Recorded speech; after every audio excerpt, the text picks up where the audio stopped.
So my name is Diana Cabrices. I'm the Chief Evangelist at Jump. We are the #1 AI platform built for financial professionals. We help you elevate your client experience, grow your assets. We do so much before, during, and after your meeting to help you scale your business. I've been in the space for about 10 years now. My passion has always been helping financial advisors grow, but I've sat on the technology side. So I have this unique angle with technology, and I usually translate that into different growth strategies on webinars like the one you're on right now. I've got lots of videos I put out, my YouTube, my LinkedIn. You can follow my work there. And my husband is a financial advisor. So I am very much in your world all day, every day. Love what I get to do with the team at Jump.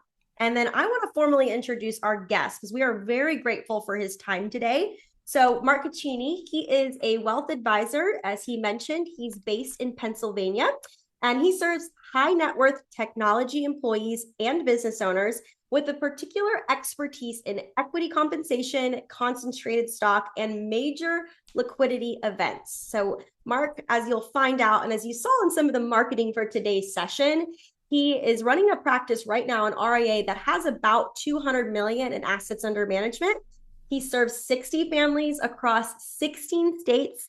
70% of his client base has never met him in person, which is what we're going to talk about today. And he has built a pretty good social media following. He has over 26,000 followers across LinkedIn and X, but just 4 years ago, he just had a tiny sliver of that count. So we're going to talk a little bit about that today too. Mark, you're also an active instructor in UCLA's extension program for personal financial planning, and he hosts regular advisor office hours where he'll share practical insights and more tools like you're going to pick up today. So Mark, thank you so much for being here. Thanks, Diana. I appreciate it. And one thing to add to my bio is I'm a dad, and that's taking up a good chunk of my time today. I have a 2-year-old daughter and a 4-month-old son, and an amazing wife who holds it down while I'm doing all this crazy stuff during the day. So really appreciative of that. Shout out to the wife and spouses and husbands who do that part of the work, right? That's right. You need both. So shout 100%. out to her. Someone just said in the chat, Mark's a great professor. Go Bruins. Love this. Okay. Well, Mark, thank you again so much for being here. I would also say that, a lot of what we're going to talk about, right? You've built this successful practice. You have 60 clients across the US. I just also want to note your firm, Quadrant Capital, also resides under Focus Financial, and Focus has a really good reputation as well. And we actually at Jump, we get to work with Focus Financial. We actually serve over 800 financial advisors across the Focus network, including you, Mark. We're so happy that you're using Jump. And I promise this is not a Jump pitch. We might save 2 minutes at the end to talk a little bit about how Jump supports everything Mark is going to teach you. But whether you use Jump or not, and you're in our audience today, you're going to walk away from this session with a lot of value. Okay, let's get into a little bit of just structure and housekeeping for today. So what are we here to talk about? If you looked at the marketing for this session, you were probably attracted to the fact that Mark has built something pretty much primarily virtual. He's built a great online following in the process, and he's created this system, right? We're calling it today the 5 signals of trust at a distance. So it's really a trust building system in order to have and run this thriving practice that is mostly virtual. So we're going to talk about that. But first, I want to kind of lay some foundation around what I think is a pretty big myth around how advisors can best win trust. Half of you probably agree. Half of you probably already are trying to build something Mark builds because you believe in the virtual model, and just beyond virtual, you believe in the model, right? So we'll talk about that as well. We'll touch on Jump, and then my goal is to leave 10 minutes for a live Q&A because there are so many of you here, hundreds of you, and I know that Mark is very smart, and you want to ask Mark a lot of questions.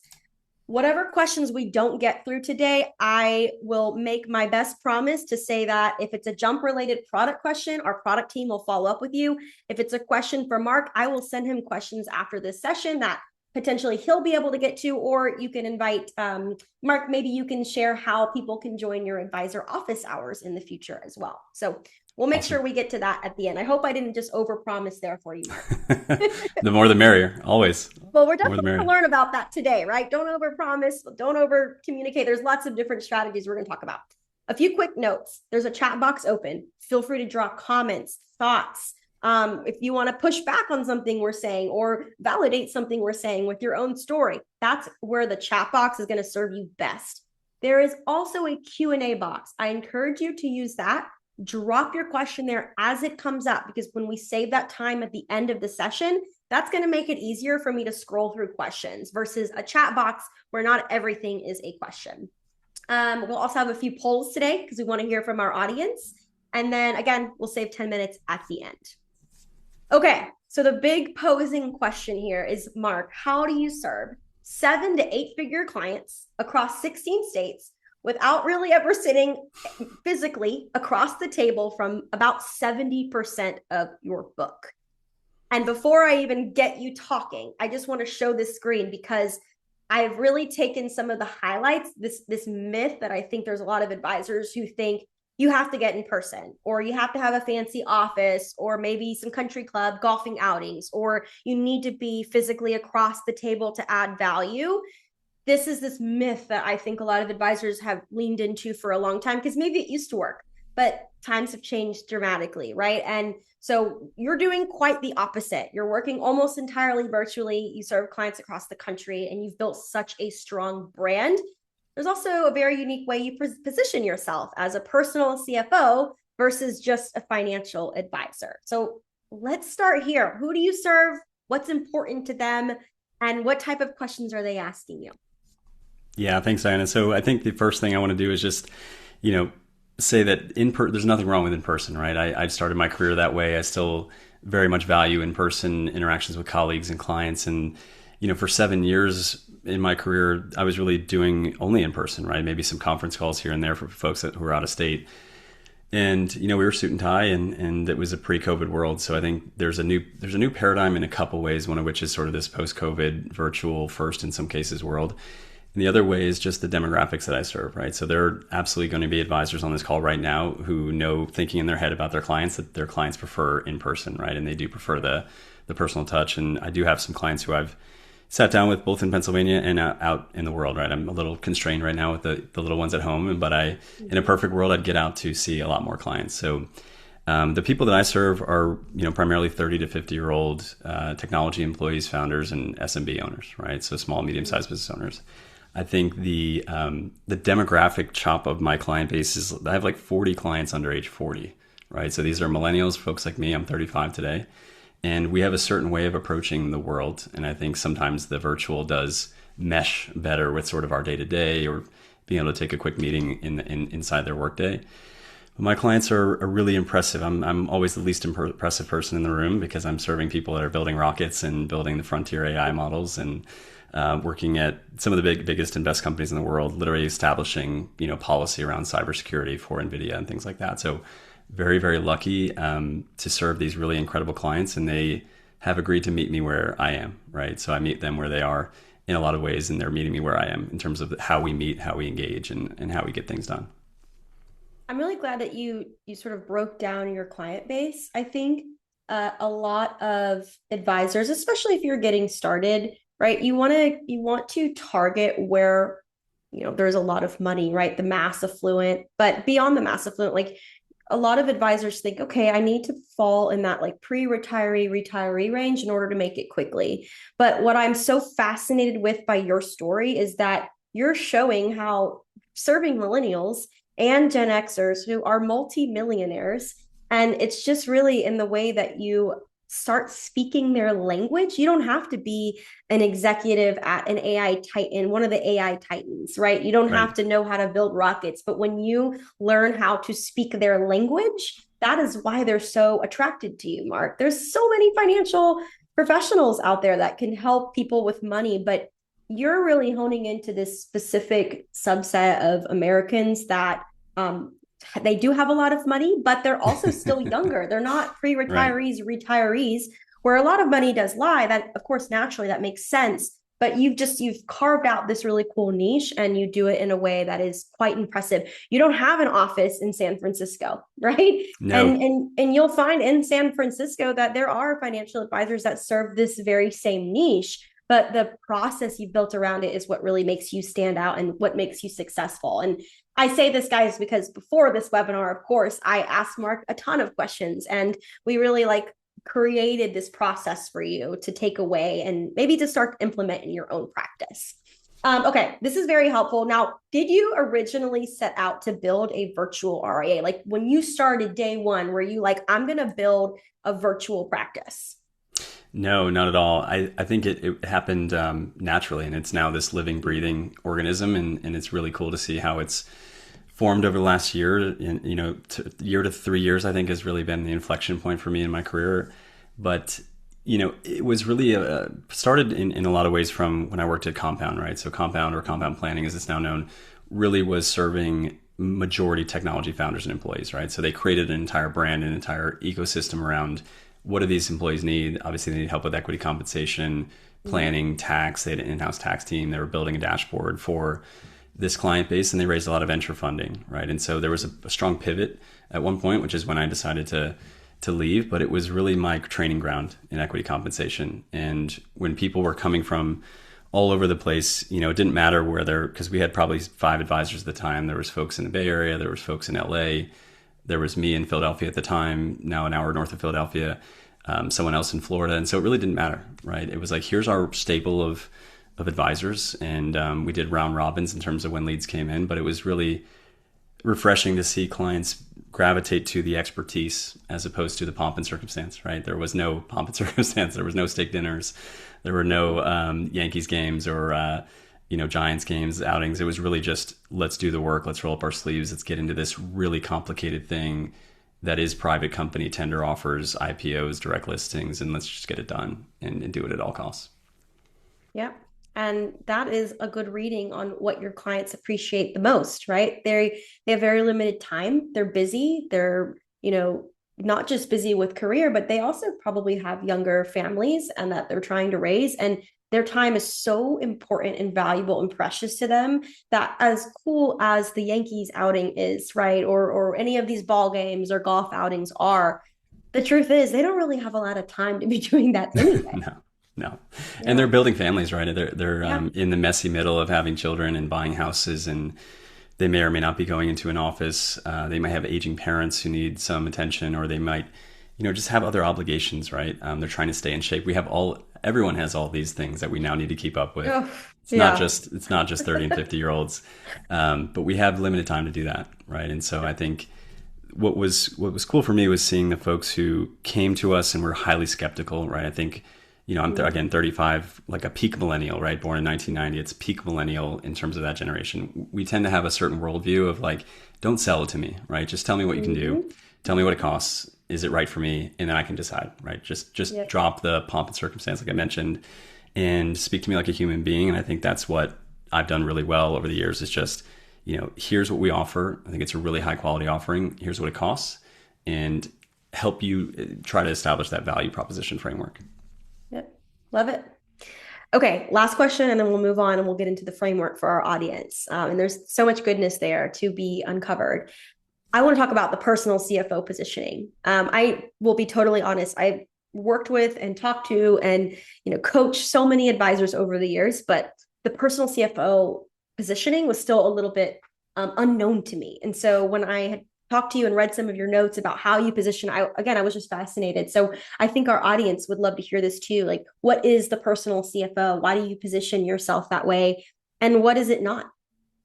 Sure. I think the overarching theme is that it stops with me, right? The buck stops with me when it comes to clients' finances. It's why I've kept the practice intentionally small. I don't work with 300, 400 clients, work with 60. Right. I may never get past 80. We'll just see who the next 20 clients that come in the door are and what my personal capacity is. But I think when you think about a personal CFO, that's someone who, if I'm the client, I can forward emails to Mark. I know that he has full context at all times.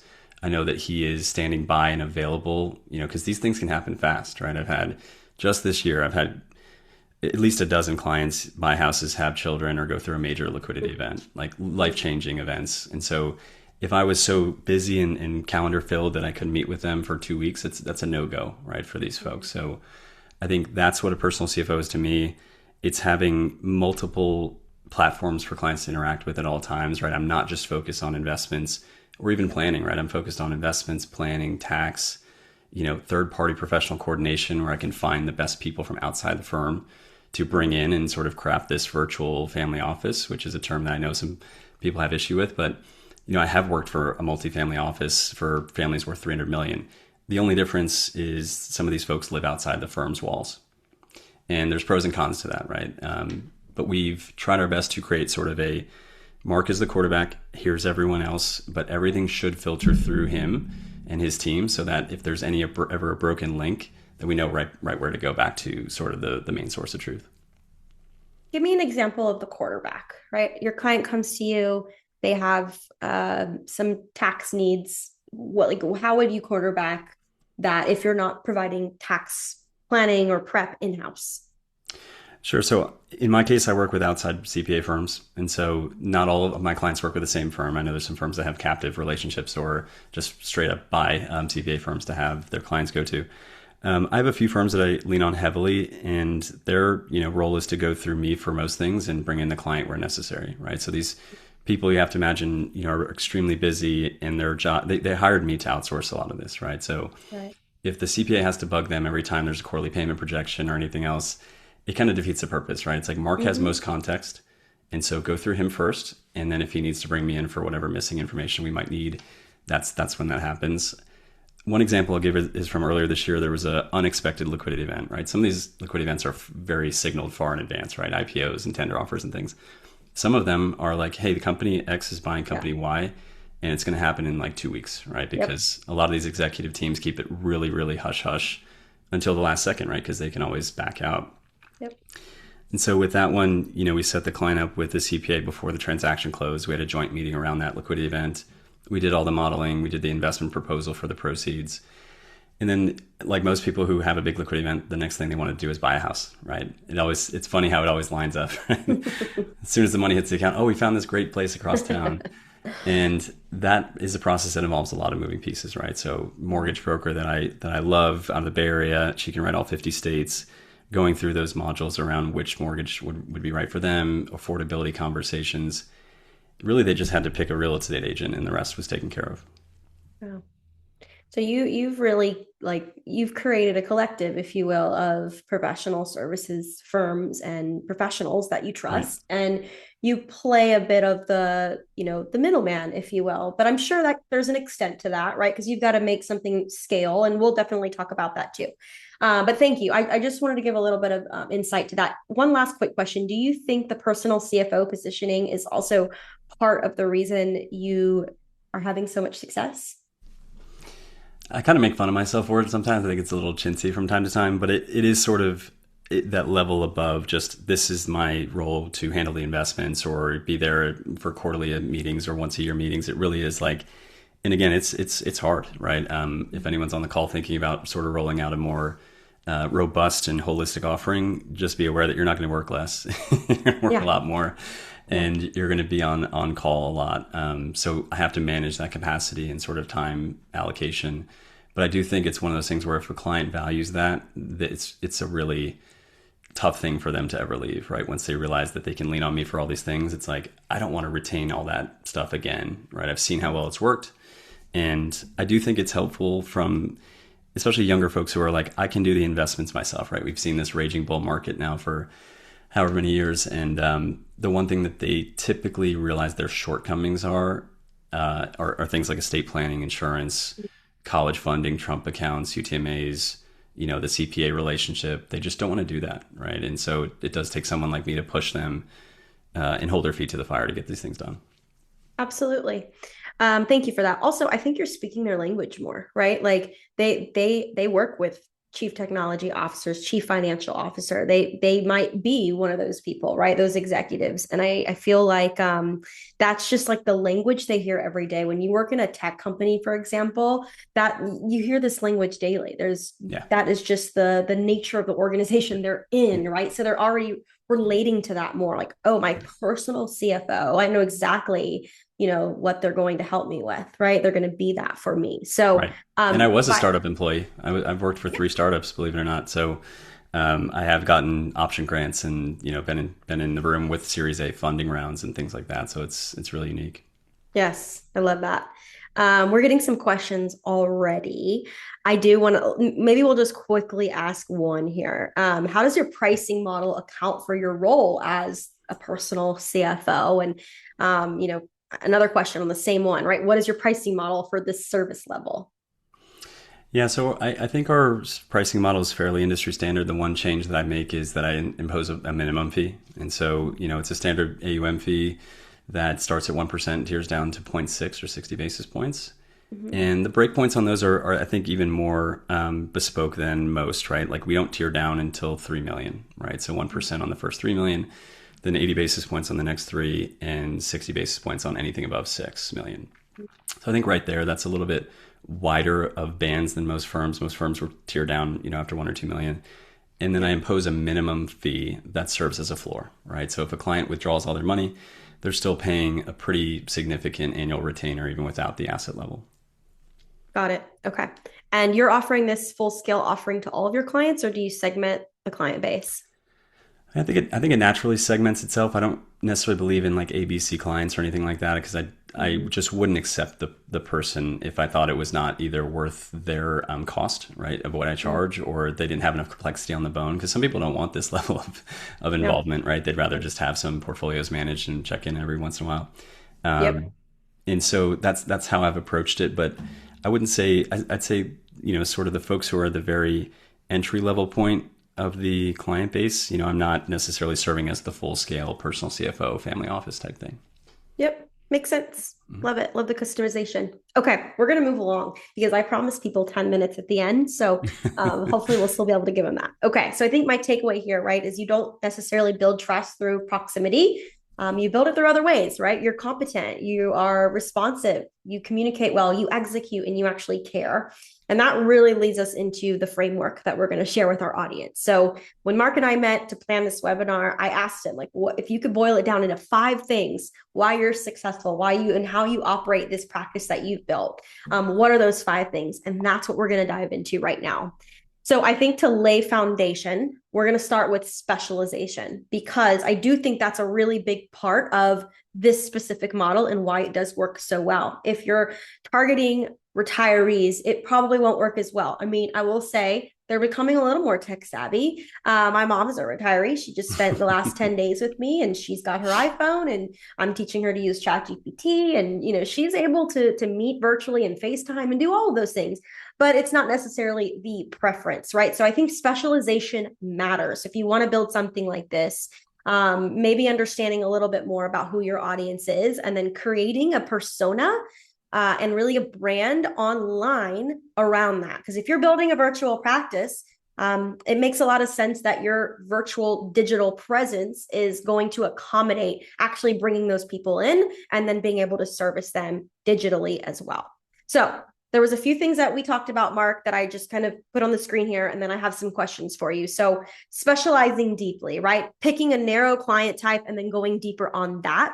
I just ran a webinar about niching down just 2 weeks ago. I think it is so very important, especially now in the age of AI answer engines, when they like to surface Sure, and recommend advisors who have sure. a deep specialty.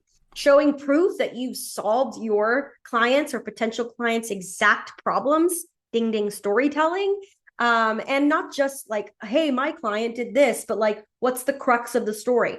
Someone came to me with this problem. This is how we solved it. And then specialization reads as expertise fast. So, Mark, in your words now, what does it mean to specialize deeply?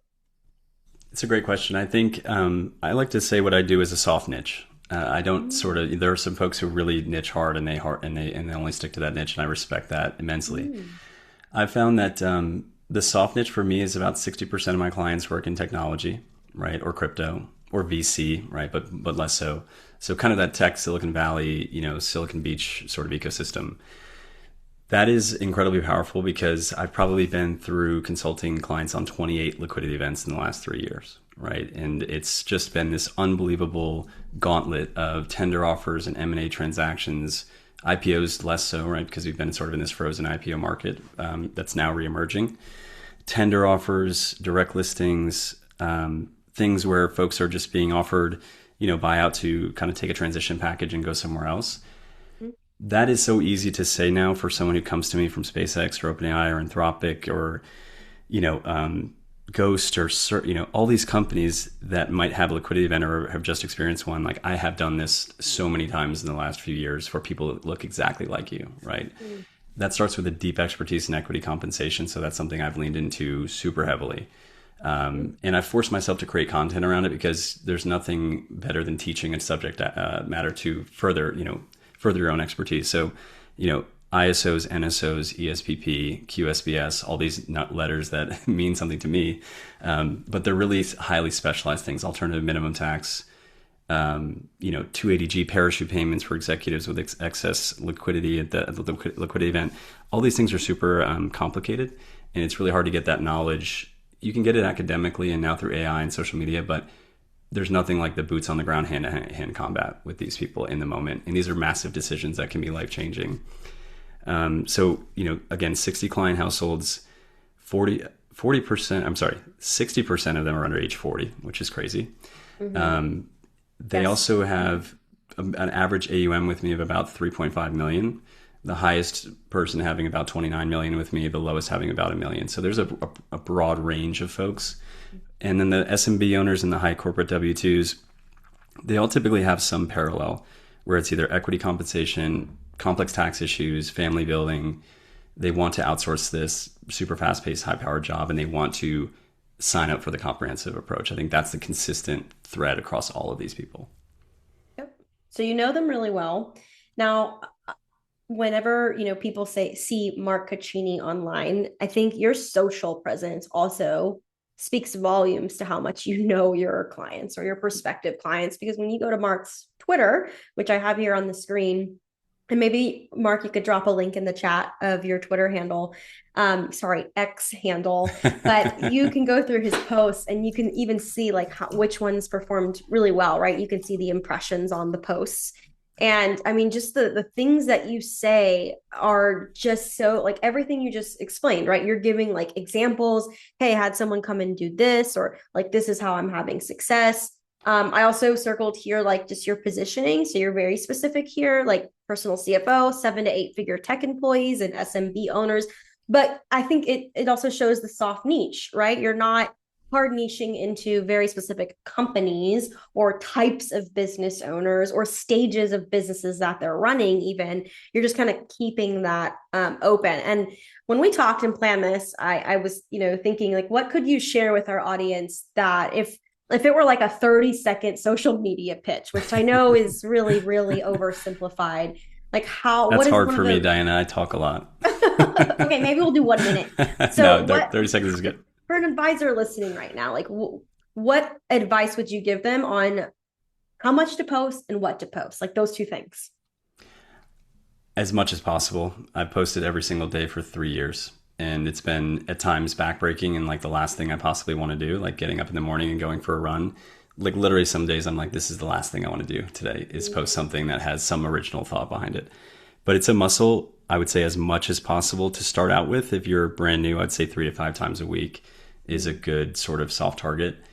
And then the best advice I ever got from someone who's done this for a while is make sure you're speaking to someone at all times. It doesn't have to be the same person every single time, because I think if anyone on here has followed me, I've deviated from that at times. But it has to be to someone, right? It can't just be some generic thing that every other advisor in America is posting on LinkedIn. Love it. That's very helpful.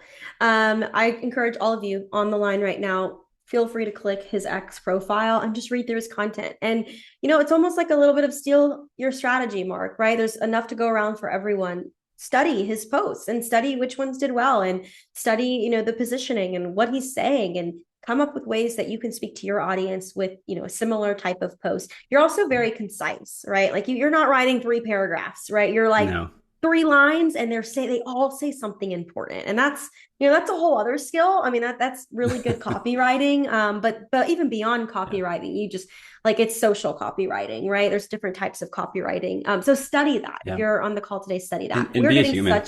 go Be ahead. a human being. Be a human being. Yeah. Make sure that that. something about you is unique to what people have seen before. And for me, that was like, oh, I think I might like this Canva thing where I make these equity visuals. And I think that's just part of my identity now. I didn't do it on purpose. It just was happenstance, but at least that's differentiated from now the sea of people that are trying to create content. Totally.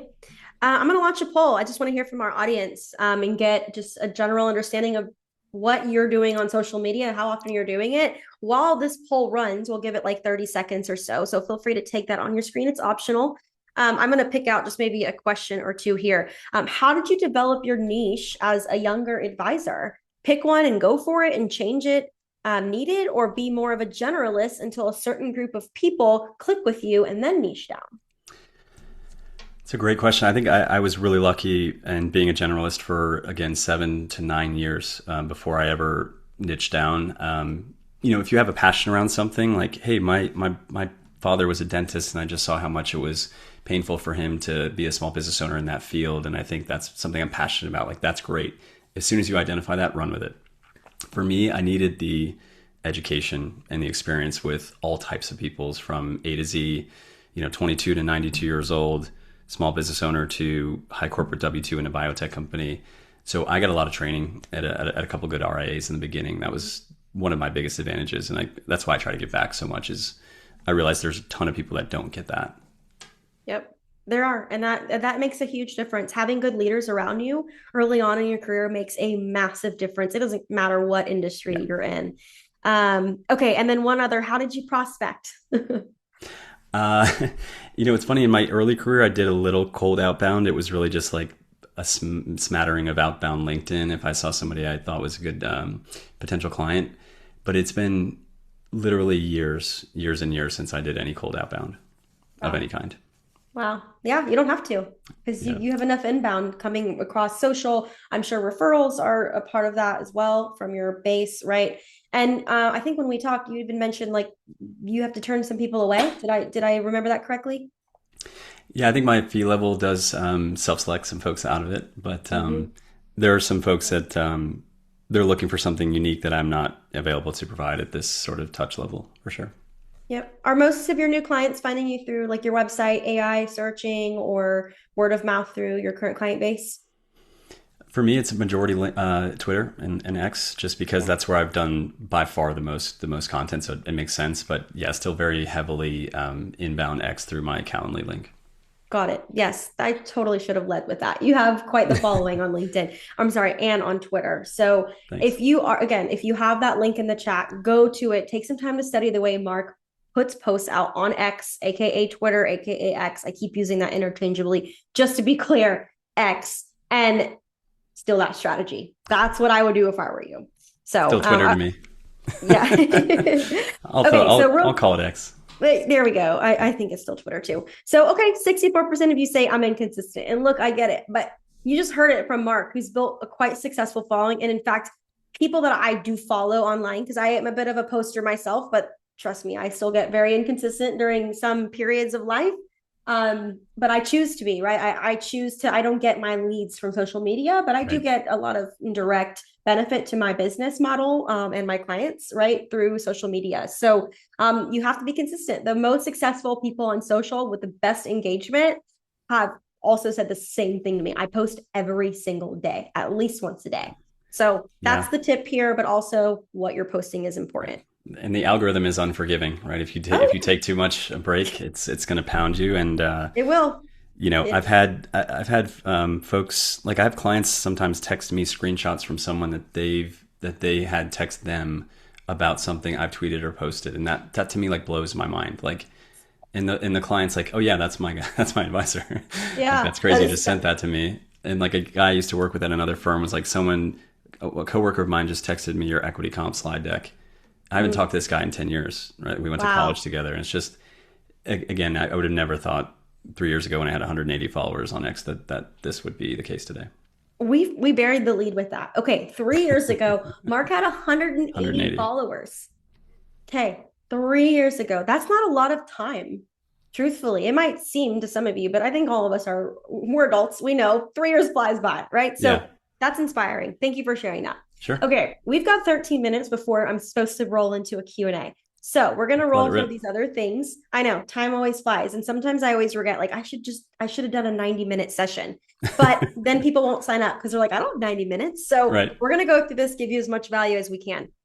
Your signal number two, respond quickly. So let's talk about this. A few things that I took from our prior conversations when we planned this. Set a response, a standard response time clients can count on. Move fastest when a decision is on the table, right? So prioritize your responses. And then speed signals you're paying attention, but doesn't mean you have to give the full answer right away. Sometimes you can just send a quick, hey, I'll get back to you. I've received this. I hear you. Thank you. And I'll be back in touch. So what's your approach to responding quickly? What's most important about responding quickly, Mark? Yeah, I've never had very well defined SLAs, but I think the thing for me is as soon as possible and as soon as you can be thoughtful, right? If you can be quick and thorough, it took me a while to get to be quick and thorough, right? Anyone can respond quickly with some half-assed response. Anyone can respond thoroughly and take 3 days to get back to the client. I think it's the two that when you combine those are deadly. I think within 24 hours for any client email is a good standard, I think, to set. But for me, it's very rarely that long, right? It's usually sometimes within minutes. But again, you have to also set aside focus time. So that's something everybody has to do that for themselves. And I think the thing that's unique with my practice is I have clients touching so many things at once, right? They might be logging into Monarch Money for cash flow. They might be logging into Adapar to see their portfolio performance in real time. They might be logging into eMoney to get a file that I just dropped in their vault, right? And then of course email and offline communication. So those are the kind of ways I always touch clients at any time. Yep. And I know, and we'll get to this, but like Jump has obviously helped you streamline some of this by 100%. yeah, being able to write emails quickly, or especially after a meeting, right? When clients are on this high, right? And what an amazing time to send a structured follow up versus like a week from then. They're like, oh, okay, yeah, we got. It's already stale. It's already stale. Yeah, it's already stale. Yeah, you understand emotion. You understand the psychology behind the way people want to work with you, what they expect from you, and that is you fine tune that perfectly. It's amazing. Okay, I'm curious from our audience, what's your honest response time to a client email? No one else can see what your responses are, so there's no perfect answers here. And but I just want to hear from you because it is different across the board. I've talked to advisors that hey, it's like a week usually, or in your case, sometimes you're like minutes. So I do think work-life balance is important. I think finding what works for you, and maybe that looks like on the days you're swamped, you set an autoresponder and you let clients know right away, hey, I got your email, but I'm booked up all day, but I'll get back as soon as I can, right? Whatever that looks like for you, any kind of response is always going to be better than no response. I would say my wedding planner was like so good at this. So I got married last year, and I mean, within seconds, I'm like, are you glued to your phone? And she said something to me that really like landed for me because I can be terrible with responding to emails. And she said, if I don't do it now, later I'll just have a pile of messages to get back to. I have to do it right away. Yeah. And she's just got her phone with her. Okay. So I'm going to end the poll, give it like 5 more seconds here. I think it's all about expectation setting too. It's so much about expectation setting. And if you can tell somebody right away that, hey, I saw that, and I'm going to get back to you, but I'm doing this thing today. I'm doing a webinar today. That's going to take some of my time. So maybe it'll be tomorrow morning, but I'm going to get back to you. Yes. Thank you for doing the webinar. Oh, of course. Okay, so it looks like most of you respond in 24 hours, which is beautiful. Some of you take about 2 days. A small percentage of you are around 3 to 5 days. And I didn't specify business days, but this is good to see. I'm happy to see this. I'm very proud of our audience today. Okay, next one, signal 3, communicate proactively, reach out before they have to even ask you a question. So this is all about being proactive with your advice. A quarterly meeting schedule should not dictate when advice happens, and then build touch points between meetings. So Mark, what does it mean to communicate proactively? Can you give us an example of this? Yeah, just this morning, I called a client and said, hey, we're due. We're due for a meeting. I think it's been a little too long. And again, my client base is high touch. It's smaller than the average practice.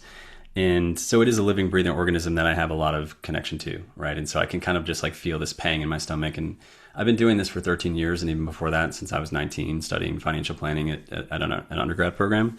And so I've been around this ecosystem for a long time, and I can just tell the ebb and flow of certain client activity. And so, I'll just reach out and say, hey, we're due, or hey, you need to update the balance sheet. And so can you give me these balances for this, that, and that? I think calendar reminders, I don't do a great job. I think some people think I'm like this wizard with all these like automated things and AI and all that. So some of the things I still do are like Stone Age things, believe it or not. But it works for me in my brain, and you just can't let things fall through the cracks. So all those portals I mentioned, reaching out proactively around, quarterly tax time or end of year planning, or event based things like birthdays and stuff like that. I think that's just one way you can be like, yep, Mark is always thinking about me, even if I'm not. That Mhm. the perception is that wow, there's a lot of thought going on here. Wait a second. Is today your birthday? Nope, Okay. it's not. I'm September sorry. 19th. Someone said in the chat, happy birthday, Mark. And I Don't was steal like, my identity. It's September 19th. okay. I was like, Mark, you didn't tell me it was your birthday. Nope. Okay, that's all right. Okay, I was going through the questions as you were talking for our audience just to make sure I'm keeping track. We have some really, really good questions. So thank you for talking about that. How often do you meet with clients? During onboarding, I'll say as much as 6 times, so 4 to 6 times in the first 6 months. And then after that, it's as needed. I'm not a surge meeting guy. I know there's a lot of people that Yeah. swear by it. Maybe I should do it. I'm not a surge meeting guy. So I'm more of a, feel it out. Most of my clients don't want to meet quarterly. Many of Mm-hmm. them do a lot more in inner meeting communication, right? Emails, shared documents, quick phone calls, things like that. Yep. Makes sense for your audience. Absolutely. It's almost like we're Okay. in constant communication, right? Which is almost a bad thing, but like it almost feels like we're constantly communicating. Well, because you just brought that up, so two quick things. If you're in our audience, feel free to type this in the chat. What's the longest your clients go without any touch point from you? I'm very curious here. And then I also had a question that I think would be a good time to pull out just based on what you just said. How do you mentally Oh, a surge meeting. manage? Yeah. Well, that was a question, but how do you mentally manage always being on to respond quickly to questions? I posted something the other day about being raised on technology, and I Mm, think it really is powerful, right? I just am so digitally native. Like I have 3 screens, and it's just, again, there is such a thing as being too distracted and context switching too much, right? I think that's possible, but it's just a muscle that I built over the years that I can quickly respond to something, dive right back into what I was doing. And I think for me as a new dad, I don't really take meetings or any communications between 5 and 9. Like between mm, 5 and 9, it's dinner, it's bath time, it's yep. bedtime, and then I'll get back on and catch up on some communication. So my clients are used to maybe getting a text or email from me at 11 or 12, at night. And it's just, some of them are West Coast, so they don't even care. But it just depends on the relationship. Find what works for you. Just make sure it's consistent and Yeah, it supports that the communication doesn't pile up, that's right? right. That's right. Yeah, that's really the trick. It's going to look a little different for everyone. Yep. My mom friends, I'm not a mom yet, but all my mom friends who are, busy bees, working, being bosses in their own way, they tell me the same thing. They're like, after the kids go to bed, I'm like an Yeah. All hour, like I bets are have a off. power hour, and that's my time to get a lot of stuff done. Exactly. Yep. Okay, let's talk about the fourth one. Execute repeatedly. So say what you'll do, then do it every single time. I think this is all about consistency. And I think a lot of this is where your trust is actually being built with your clients. So let's talk about this. How does repeated execution lead to trust? What are clients actually like valuing here? What are they remembering here?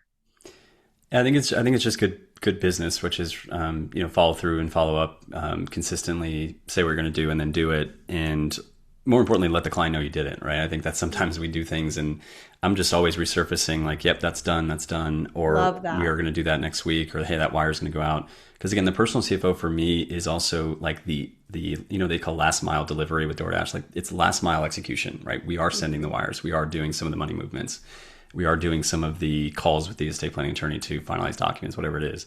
So it's the consistent execution. Like my clients know when they get on a meeting with me, they have my full 100% undivided attention. Period. And we're going to have the similar deliverables. We're going to go through some screen sharing. We're going to have action items. They're going to get an email follow up from me within 24 hours that outlines what we're doing, what they're doing, and then we're following up on those. Right? Like I think sometimes those emails just go into the ether, and we're actually tracking and following up on those as well. So I think that's huge because they might wake up a week from now or in the middle of the night and say, "Oh, I wonder if Mark ever like moved that money into that account, or I wonder if he ever like, right, like just the things like you are already telling them this has been done. Right. Again, I think that speaks really well to your audience. They're they execute, they get stuff done, and that's why they're successful, and they need someone that can also be at their level of execution and do it repeatedly and successfully and keep them in the loop through the process, with small communication, right? You're not following up with emails with paragraphs and paragraphs of all the Right. different steps you took. That's Right. unnecessary. But hey, got it done. That's I all mean, that's necessary. you mentioned you use Slack at Jump, right? So Mm-hmm. have you ever been like, if anyone's ever been in a Slack channel with high performing people, or like a high performing startup or company, that is fast, right? Like it's pretty rare to like Slack somebody and then not hear back from them Oh, within like 30 minutes. Sometimes it's rare to like go mm-hmm. longer. So again, my clients are used to moving that fast. I have to move that fast with them. And I would say to add to that, like the messages, they get to the heart of what they need to get to right away. Right. There's no multiple paragraphs again that you have to scan. Like it's bullet points, it's like one liners. And that is like, we have to scan, we have to move on, and we Right. have to keep, executing. So yes, And cut to the chase, right? Like cut cut to to the the chase. chase. God, I yes, used to have a perfectly boss that said. said, like, who's delivering the cheese to the mouse, right? Like, Love as that. soon as you can deliver the cheese to the mouse is going to be really happy. And don't do these flowery proposals and pontificate. Like, get to the cheese and deliver it. Totally. Okay, this last one is my favorite one. Then we're gonna get to Q&A, and maybe we'll spend 1 minute on the jump. Where does jump fit in for you? Because I know there's a lot of people on the call today that don't even use jump yet. And I'm like, oh my gosh, there's so much good benefits to using jump, to being able to scale all this. So friction. This is my favorite one, I think, because to me, this is about the level of competence, especially when you're running a virtual practice or we're in this kind of tech-driven world. Friction is making it easy to reach you and get advice, making it easy to book time with you, cutting steps out, forms out of the picture, just less friction. So overall, let's talk about this. Like, what's your take on removing friction? I had a guy come to me a couple months back and he said, I work with JP Morgan Private Wealth, and no knock against JP Morgan Private Wealth, but he's like, all they want to do is take me to hockey games. And I was like, wow, that's really interesting. He's like, I don't want that. I want to be able to get advice at the drop of a hat from someone I trust, and it doesn't matter where they are. I'm not really interested in the steak dinner. I'm not interested in the hockey game. That stuff is fun, but like I have three kids under six, and I'm running a $10 million business. Like it's just not a priority for me. And so removing that friction means, if a client needs to get on my calendar, sometimes that day, depending on the nature of the relationship and the nature of the item, I'm probably going to make the time. Like yesterday, a client was like, "Hey, we need to really finance this down or figure out this down payment for this custom home that they're building." They said we owe $700,000 within the week. It's like that is something that needs to be prioritized to today, right? Mm-hmm. And it was kind of a surprise to them that they owed it this quickly. So again, I moved some time around, got 30 minutes on the calendar that day, right? That is a friction that is just hard to replicate because, again, in the past, what we do is have the client come in at the end of the week for a 2.5 hour meeting with a full agenda, and the wife would be boring, crying tears of boredom by the end, or the husband if they were the non-financial spouse. So we just have to like remove that friction, be really thoughtful around people's time, convenience. Some people like eat lunch while they're meeting with me. They have their like baby on their hip. They're in the den with their spouse, and it's just like this is the time that works for us. And by the way, I don't really make a lot of time outside my core business hours, right? Like I don't, and I've earned that, right? It's easy for me to say at this point. And there's some folks who might need to take weekend meetings or anything, but like I've earned the right to say between 9 to 5 Eastern is typically when I will meet with you, unless it's like a screaming, burning question or thing Right. that needs to be, because I have obligations at home that I'm not willing to Yep. sacrifice. Yep. Totally. Somebody in the chat asked if you worked on weekends. So I think that answers our question. I've not taken a weekend meeting in 5 years. No, and you shouldn't, right? Because you Right. are high touch in the hours that you provide, and you're, when it matters most, right? And Yeah. if not, like it's very occasional, right? So love Yep. that. Okay, let's just quickly, and you know what, I'm going to skip this, guys, because I think your questions are more important. I will make sure you all get a copy of these slides. So, and there will be a recording sent of this call. So for any reason you have to jump off and you can't listen to the Q&A, that's okay. But I do, before you jump off, I do encourage you, like, Mark, where does jump play a role in all of this for you? How has it changed your practice, your process since you started using jump? Oh, it's been amazing. I used to take hours on these meeting follow up. Like I'm like kind of famous as being like a nerd on these things, and so just like sitting down and crafting this meeting follow up email that's super verbose and potentially missing things. And so I think just that alone, being present in the meetings, like nothing I do is by accident. So like this background you see behind me, what I'm wearing, how I talk, nothing is by accident. And so if a client shows up with me on a 30-minute Zoom, I want to be locked in here, right? I don't want to be sitting and taking notes. So that's for Your me. head down. It's note taking. It's the follow up in the ease of just being more tech savvy and task tracking and also the analytics. Right, like I am a very talkative person, and so I want to make sure that I'm not dominating the meeting, and that the clients got their questions answered and the vibe was on point. Yep. Jump can help you do all of that. If you don't know what Jump is and you want to get a one-on-one demo, feel free to scan this QR code. I'll leave this up here. And then Mark, I would love to move into our Q&A. Let's do We it. have so many good questions. I will tell you, this might be a little challenging for me to prioritize, but I know this is really important. So I'll this go is a quick. good I'll go one. quick hitters too. Yeah, let's do like, please, if you can, like 20, 30 Yeah, yeah, seconds. You yeah. mentioned having all tax questions go through you. How do you train a CPA to do this or earn their trust? What do you do when a CPA doesn't share information with you? Do you recommend the client change CPAs? If you figure that one out, let me know. One of the hardest parts of my job is working with CPAs. I love them to death. I've done tax in my past. I teach tax, but it's hard. I do share about 21 clients with the same firm, which makes it wildly more efficient. But again, it's super hard, and I always just proactively reach out and say, hey, I'm the XYZ's new advisor. Please, do your best to keep me in the loop, or and offer it to them, right? Like, hey, I'm available if you want to jam on anything. Mm-hmm. Um, how did you interview the attorneys and tax pros you partner with to make sure they live up to your standards? Kind of along the same question. Again, really, really hard. So I think it's one of the hardest problems to solve. I still fail all the time at sort of finding the right people for estate and insurance. But again, if you can find one or two people that you really highly value, then lean in, right, and see if you can form some sort of relationship and share a bunch of clients together, whether it's paid or unpaid.